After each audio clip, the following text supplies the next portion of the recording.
Reading between the lines, like, what does that mean? Reading between the lines, and how can people actually do that? My name is Catherine Cantey. I'm an executive coach and a podcast host of Business Vitality.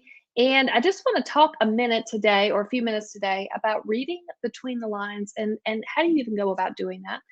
Um, I had a recent experience that came up, and if you've followed any of the work that I have done, you know that I joke that things are only funny when they're happening to someone else and they're not happening to you. Kind of like if you're in a relationship or you're with a business, you're in a relationship with the business, whatnot. It's only funny when it's happening to somebody else. It's somebody else's spouse that's in the story. It's funny. If it's your spouse, not so funny. So as I look at this, experience example that I want to share with you, which I'm casual today. This is a Friday afternoon. I had this experience happen and I want to capture it while I've got it here. Um, as this experience occurs, I'm like, this is a great example of how to show people to read between the lines. So I'm going to take what was a very frustrating experience earlier today and be able to share with you how maybe some indicators showed up. And these are not things that I'm seeing with my eyes, but this is a conversation that I'm having, the words that people are using, the timing between phone calls. And there is a very clear opportunity to read between the lines to see what it is that's really going on within the organization. So, if you're just joining, my name is Catherine Cantey. I'm an executive coach and a podcast host of Business Vitality. And today's topic is how to read between the lines. So, it can be a little bit hard and it can be tricky. It's only funny if it happens to somebody else. It is never funny when it happens to me or when it happens to you. It's only funny when somebody else has something like this going on. So, to frame this experience that took place, I bought a new car, kind of a big deal. I don't do that a whole lot. This is my first new car that I've ever bought, so I'm pretty excited about it. The salesperson has been working very hard for 3 months and just building the relationship at the cadence that's appropriate. I mean, like to a T. It is a beautiful sales relationship. Like this is everything that you want to happen. And if you have your own business, you're like, gosh, like how do you lure somebody over because like they're that talented and they know how to match behaviors, they know how to match language, they know how to respond. They just get it. And so obviously this person is very successful, knows how to take care of the customer, has built up, a lot of just rapport with me. And I'm like, if I have a problem, I'm going to pick up the phone and I'm going to call this person if I have a problem. So I buy this car, super excited about it. And in the process, I leave my previous car behind because there was one thing that needed to be fixed on it. And I was just curious for a trade in value. So I leave the car behind. And a day later, so I buy this car, I leave my old car. I have one thing that needs to be fixed on it, not a big deal. I get this text, and I get this text, and it's from the service department. And this service department texts me and says to get this fixed, it's $3,000. I was like, well, that's kind of a big ticket item. I thought it was kind of a small deal, not a big deal, whatnot. And so I think about it, and I just, I say, thanks for looking at it. I'm just going to decline and take it to my local mechanic who takes care of all of my cars, who has done a fantastic job in the past. And much like when you go see a doctor, you go see another professional, like you want to get a second opinion. And so I went and decided that I would go ahead and get a second opinion. So when I get my second opinion, drop off the car, go through all that arrangements, and we all know what it's like to go drop a car off and like go through all this stuff. It's just extra time in the day that you really didn't have, but you go through this. Turns out when I pick up the car again, there was a part that just needed to be fixed, and it was $150. So I got a $3,000 quote for a part that needed to be fixed for $150. Also, I realized that as I'm declining for the service of this resolution that I'm looking for because they gave me the $3,000 quote, I decline it. I noticed on my credit card they charged me $433 to look at the problem. And if you're anything like me at this point, you're probably a little frustrated. So like I'm a little frustrated because I'm really confused. I just asked for them to look at the problem And I just needed a quote or just tell me what the problem was. And I realized that they gave me a quote for $3,000 that ended up getting resolved with a $150 part. And then also they managed to charge me for $433, and I didn't approve that purchase. So they said they needed, I go and research this later, and they said, well, they needed to charge me that in order to figure out what the problem was. And so, I'm just like backtracking on this, and I'm just kind of getting a little frustrated. And at the same time, the light goes off on the dashboard. So I get my car back and everything's going great, but the light just comes back on. And it's not a big deal. And I don't know if you guys drive a lot of the newer cars today, but they all have computers in them. And with the computers, the lights turn on. And in the past, I've taken the car to the dealership because they're the only ones that know how to reset the button. And we go in there and they're like, yeah, the computer pops on every so often and it's not a big deal. So I know that I need to get this light turned off. And so I now know that I have to call the dealership. And right now, as I head in to mentally prepare myself of I've got to call the dealership to get this fixed, I have three topics. I've got three topics. The first one is I've got to drop the car off for them to look at that light that popped up, and I got to get it reset or resolved. The second thing is I feel like I need to express my concern over the fact that they gave me a quote for $3,000 and I only needed a $150 part. And then my third ask is I think I need a refund for the $433 for you to look at the problem, that I just needed to know what the problem was. I didn't tell you to proceed to charge me to look at the problem. I just need to know whether or not you can look at it or not. So I've got my three things. I've written them down. I'm ready to go. I call the dealership. I talk to my salesperson because she's built this amazing relationship with me. I mean, like attention to detail, just indescribable. Obviously, true professional for what she does. And she always said, "Hey, if you need anything, give me a call." So I pick up the phone and I give her a call. And if any of you are just joining me, my name is Catherine Cantey. I'm an executive coach, a podcast host for Business Vitality. And today's topic is reading between the lines. So I'm talking about I'm at this car dealership having this experience. And as I share what this experience is like with this great salesperson, um, the response is, and it's just very clear and just so professional. She said, we need to follow protocol. And if that doesn't work, I'll escalate the issue. So, like, just very clear. Like, I have three things that I need to get resolved. I think you need to know about them. I'm feeling a little uneasy about my relationship with you right now. I'll be honest. And these are my asks. I need to get the light fixed. I think you guys need to know that a $150 part could have been resolved versus a $3,000. And then also, I need a refund for a $433 charge that I just don't think is right now. And so the response was, we need to follow protocol. If it doesn't I'll escalate it. It's like, okay, like we've all been there. We're like, I totally understand. We need to follow the process. When somebody says we need to follow the protocol, that is code that the protocol doesn't work, the process doesn't work, and somebody needs to go through the process and go through the agony so we can now prove that this process no longer works or there's a part that is broken within this process. So, reading between the lines, if somebody says we need to follow protocol, I know in my experience that means protocol doesn't work and we need to validate the fact that it's not working. So, I go through protocol. Protocol is sales, then has service, call me. Service, and I get on the phone. And three key takeaways speaking with service today. And if anybody has a business today, or you have a sales team or a service team or an executive team, we all know what this is like. And we probably are just like, oh, I'm cringing. What is she going to say at this point? Well, let me give you three things that I would like to suggest that I thought was pretty common in business, but it's not always common.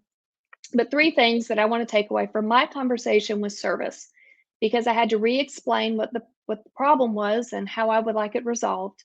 The first thing that I want to share with you from my experience that I had is to stop texting important information. Stop texting large quotes, and large is relative to everyone. I worked in a $300 billion system. A a $3,000 quote's not a big deal. But if you're working with, somebody, it's all relative. Put it relatively speaking, is this large? Does this information or whatever this is that you need to communicate, is it best communicated with a text? Or should we pick up the phone and actually have a conversation and explain what it is that's potentially going on? A lot of times, what I have found are people like to send emails and they like to send text because then they're done with it and it's off their desk. And I think it's just an easy crutch for a lot of people to push information out and just say, hey, I let them know. It's not my fault they didn't respond. Hey, I sent them a text. I told them. I mean, how many texts and emails are people getting every day? Slack messages and messages in the CRM system and everything else. Pushing information out to the customer through a text, it doesn't work. And you need to know who your audience is and what's relative and what's going to be impactful and what's not going to be. And just passing the buck down the line doesn't work. I mean, I did a LinkedIn Live not too long ago about somebody or a newsletter. I know I did a newsletter on this of somebody who just gets hundreds of emails every day. If you want to stand out in this world, pick up the phone, send a handwritten note, whatever it is, but stop texting important information out. Second thing I got from this phone call is to stop trying to prove that the customer is wrong. I couldn't even get the full ask out, and he was already back at me telling me how I was wrong, and I truly didn't know how the business and how the car operated. There was no listening. He was hearing me. He heard voices, but he wasn't listening to what it was that I had to say. And as the customer, I think the customer needs to be heard before somebody comes back and reiterates about trying to prove the customer is wrong. And there are times when the customer is wrong. And there are ways to be able to delicately speak with a customer and be able to educate and to be able to forecast information without saying, no, you're wrong. This is the way it needs to be done. And I have the expertise to be able to educate you on it. It was just not a healthy way of rebuttaling information. It got to be so funny at one point. I just wanted to see how long he could talk. So I put the phone down and I looked at the time, and he talked for 6 minutes, just nonstop, talking about how right he was, about how he knew how all this stuff was working. And I'm thinking to myself, isn't this like 101 sales, 101 customer service? Don't we know? Let the customer air the issue and just listen to what they have to say. And whatever you do, sure as heck, don't go back in there and tell the customer you're wrong and let me tell you how you're wrong and why you're wrong. So that was the second takeaway that I got from the call. The third one is stop finding other people to blame on whatever miscommunication took place. I truly believe this was just a miscommunication. And now he spent 20 minutes of my life and 20 minutes of his life, and God only knows how many more hours behind the scenes working so hard to figure out who we can blame. Who did you talk to? What did they say? Did they fill out an invoice? I told them they should have done it this way. Don't they know better? And I'm thinking to myself, this is not the best use of time. Everybody talks about how they're overworked and they don't have any more time in the day.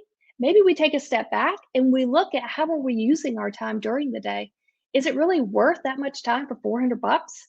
I don't think so. If a customer just came in and bought a brand new car, I think I could wait 400 bucks, especially if there's a small miscommunication that maybe, she just wanted something looked at. She just needs a quote and an estimate. And if there's a miscommunication internally, that's totally fine. I think it's worth the time just to be able to say that's okay. And I have to let you know, at the very beginning of the conversation, he said, "Oh no, you still owe me that $400. That's what it costs for me to look at your car." I'm thinking, oh my God, I know they go through sales training. I know they got to go through customer training. What is going on? And so reading between the lines of when somebody says, let's follow the protocol translates into the process is not working and we need proof and we got to be able to change the process. So, you know, part of this process gave me a great example to be able to share with other people of how to read between the lines and also just some basic customer experience 101 that I thought would be fun to share because this is not your business. This is my experience and this is somebody else's business. If you're just kind of tuning into this, my name is Catherine Cantey. I'm an executive coach, a podcast host of Business Vitality. And I'm just sharing how do you read between the lines and what is an example of reading between the lines. So, as I'm working with this service person, and he's over the service department. And so we've escalated to that point. So I'm talking to this person and we are so close to wrapping up the call. So close. Like we've got the closure, we're creating, committed action in case, you do some leadership training, committed action, which is okay, going forward, we both commit to I will drop the car off to get the light on the dashboard reset. And also, you're going to refund the $433 that I didn't authorize in the first place. He sort of confirms. I'm like, this is not good. So then he proceeds to suggest how he needs to hold the $433. This is a very large dealership. They don't need $400, in my opinion. They've been there for decades, like decades. So he says, I've got an idea. Why don't I hold your $433? And if there's this light on your dashboard, it could mean just a world of problems with your car. And I'm like, oh my God, he's not opening up Pandora's box and going back down this rabbit hole, but he did. So then he keeps talking. He was like, I mean, ma'am, I don't know. It could be we need to replace your seatbelt. We might have to replace your steering wheel. We might have to replace one of the chairs in the car. Like it could be a number of issues. So why don't we keep the 433 and I'll apply it as a credit to help you out on what could potentially be the problem down the road. Now, historically speaking, whenever I have a dashboard light on, and I've had this car for years, whenever I have the dashboard light on, it is always, I take it to the dealership. They're like, yep, it's just the way computers are in cars now. We just hit the reset button, not a big deal. This man proceeds to go down this rabbit hole of like potential problems and pontificates about how basically the world's going to come to an end. He needs to hold 433 to offset the potential expenses down the road. And I'm thinking, if I got a big problem, I'm sure not taking it back to you, buddy. And I don't even know why I bought a car from you in the first place. So I'm listening to this person and now I'm like, okay, he literally is opening up Pandora's box and he has found the rabbit and he is chasing that rabbit. Like people chase squirrels, they chase rabbits, and he went down this path.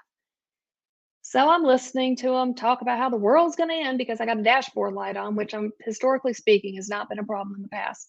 So now I'm like, God, I need to really recenter myself because I could jump on this crazy bus with this guy. And I'm thinking, I'm internally laughing. I'm wondering, you know, I know what we got to follow protocol means. It means reading between the lines. We got a problem. And I'm also wondering, like, how did this guy get his job and how did he get promoted into this position? Like somebody had to see something in him to get him here. So I mentioned earlier, I'm a coach. And so I can't help it. For those of you just joining, I'm Catherine Cantey. I'm an executive coach and a podcast host. You can learn more about me at catherinecantey.com. So we're talking about how to read between the lines. I've got an example of it right now. We're going through it. So I'm on this call with the service department manager, and I decide I got to stop the bus. Like the crazy bus has left the station. This man's speculating about stuff that we don't even know what the problem is. It probably just needs to be reset. It can't be that hard. So I said, look, his name's not Joe, but I'm just going to use the name Joe. I said, Joe, I'm going to ask a few questions, and I don't want you to answer any of these questions. I just want to ask these questions. And the first one is like, do you reflect much? He said, what? What are you talking about? I said, do you reflect? Like, do you reflect? He was like, well, yeah, I reflect. I said, okay. Because he was like, I don't know what reflect means. And I was like, like reflect on a conversation, reflect on the day, the year, whatever it may be. And he was like, yeah, I reflect. I said, okay. Again, I just want to ask some questions. I don't need you to answer any of these questions. Next time you reflect, I just want you to think about this. He was like, okay. And I could already tell he was like, I don't know where this one's taking it. So I started asking these questions. I asked him basically three questions. I said, Joe, what was the word ratio between the company and the customer? I don't need an answer. But today on this phone call, if we go back and look at this call, what was the word ratio between the company, the service department, and the customer, me? Second question, do you think the company should talk 90% of the time when meeting with a customer? Do you think the company should talk 90% of the time when meeting with a customer? Third question I asked Joe, why, when we are so close to creating resolution for this immediate problem that we're solving for, why, when we are so close to having resolution and like it's so close, like I'm hitting the red button, like we're about to end this call, do you open up Pandora's box about how you really want to retain the $400 and proceed to list every possible thing that could be wrong with my car? Why do you think that that's going to be helpful at the very end of a phone call? So that's kind of where we left it. And I know that this is not funny for Joe or for the business that Joe works with. Like, it's just not funny. It is only funny when this is somebody else's business happening to someone else. Folks will like to ask me, they're like, Catherine, what do you do all day? Like, what is it that you do? Like, what is coaching? What is consulting? Give me an example. So, in a nutshell, what I do is I partner with businesses to create clearer communications with teams inside of businesses so things like this are significantly reduced and or eliminated going forward. So today we talked about reading between the lines and what does follow protocol mean. I shared an example of it. And I want to just finish. My name is Catherine Cantey. If you would like to learn more about me or the work that I do, you can find me at catherinecantey.com. I hope that you were able to have a little bit of humor brought to you through this experience. Again, it's only funny when it's not you.